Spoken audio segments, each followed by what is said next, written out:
and today I have a quick tutorial for you on how to understitch.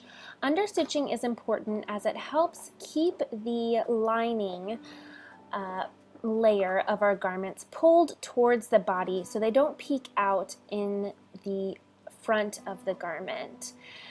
So you're going to want to catch the seam allowance in your understitch. So for this example, the lining is this left piece and the self is the right piece. And understitching is just going to make sure that that lining stays nice and tucked into the body so it's not visible from the face of the garment. And with understitching, we're going to stitch 1/8 of an inch from whichever seam we are understitching. So let's get a little bit closer so you can see. About 1/8 of an inch away from this seam, and the seam allowance needs to be folded towards the lining. So you want to catch that seam allowance with your stitch. Very, very important part of understitching. And this video is going to show an example with a muslin of the Chelsea party dress. We're at step 14, but you can use this technique for any understitching that you are doing. And again, I am flipping that seam allowance towards the left side, which is my current lining piece, and placing my needle just inside that seam. And you're just going to stitch. It's a straight stitch. I like to kind of pull the layers away from each other as I sew, and again, I am catching that seam allowance underneath. Now, you can press this at a time. I usually just finger press it in place, a bit of a lazy sewist there. And again, I'm sort of, you can see, separating the layers to make sure I get a nice crisp divide between the lining and the self, and just catching that seam allowance underneath as I understitch. And you can see here my stitching is about 1/8 of an inch away from that seam, and this is what it will look like when you are done.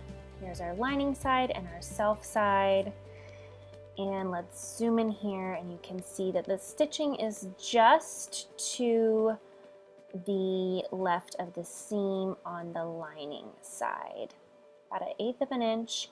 And when I look underneath, you can see that we caught that seam allowance, and now that is holding that seam allowance towards the lining. And now I'm going to go on with the next steps of the Chelsea party dress. So if you feel like you got a good grasp on understitching, you can move forward. But after we stitch this next seam together, the understitching is a little bit tricky, and your understitching will not always be so easy. So I'm going to move on, and you may be interested in that even if you're not sewing the Chelsea. I do want to point out that you can see here that the lining is a little bit smaller than the self piece. So as you go to stitch the lining to the self on the underarm side, you're going to want to pull the edges to meet.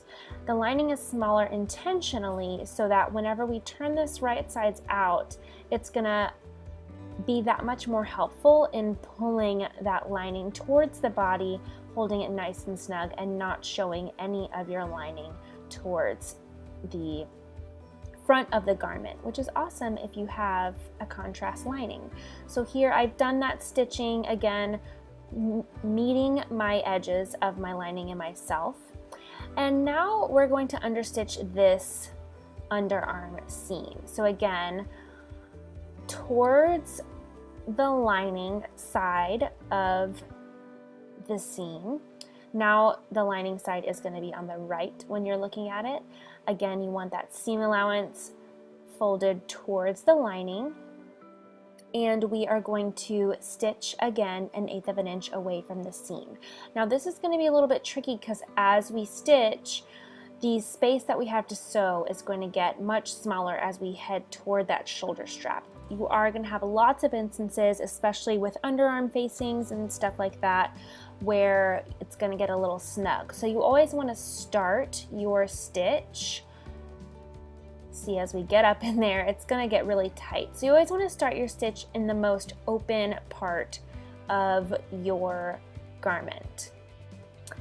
So again, I'm going to make sure that I'm actually working on the lining side of the garment, and I'm going to stitch 1/8 of an inch towards the inside of the lining seam and catching that seam allowance underneath.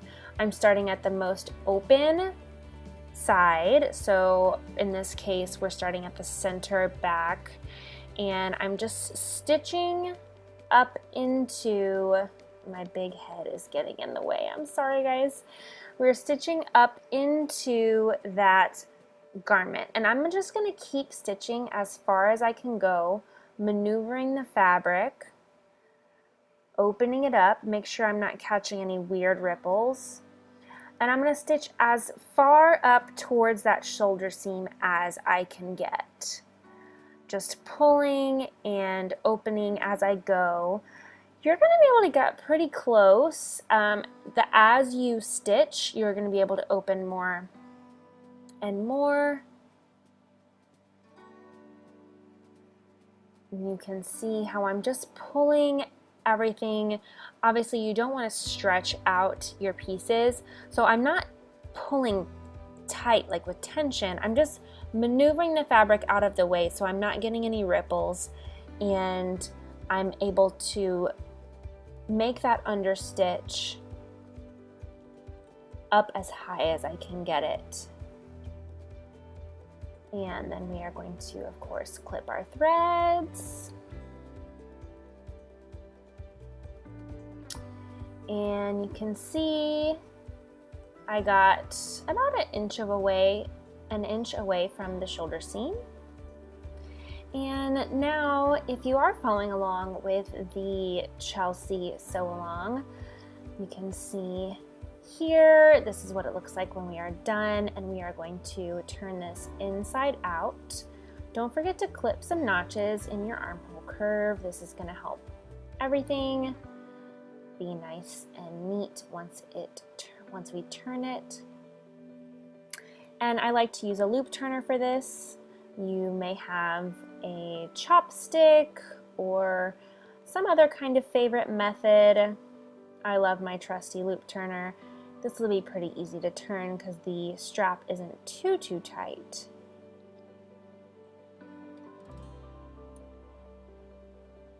And once we turn it, you can see that the combination of our understitching and the lining piece being just a touch smaller is going to make that front bodice lining really turn in towards the body really nicely. You shouldn't have anything peeking out towards the front. Get a little closer here. Of course, you're going to want to give this a nice little press, but you can see with the understitching, everything looks really clean on the face of the garment. Really nice turn inwards there. And we don't have the understitching on the one side of the strap, but again, the smaller piece of lining is going to help with that, and once you press it, you should still have some nice clean edges with your back strap.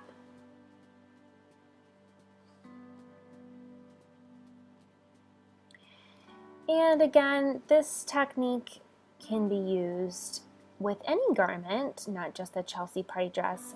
You will find understitching in many of your sewing instructions, especially if it involves a lining or a facing or something like that.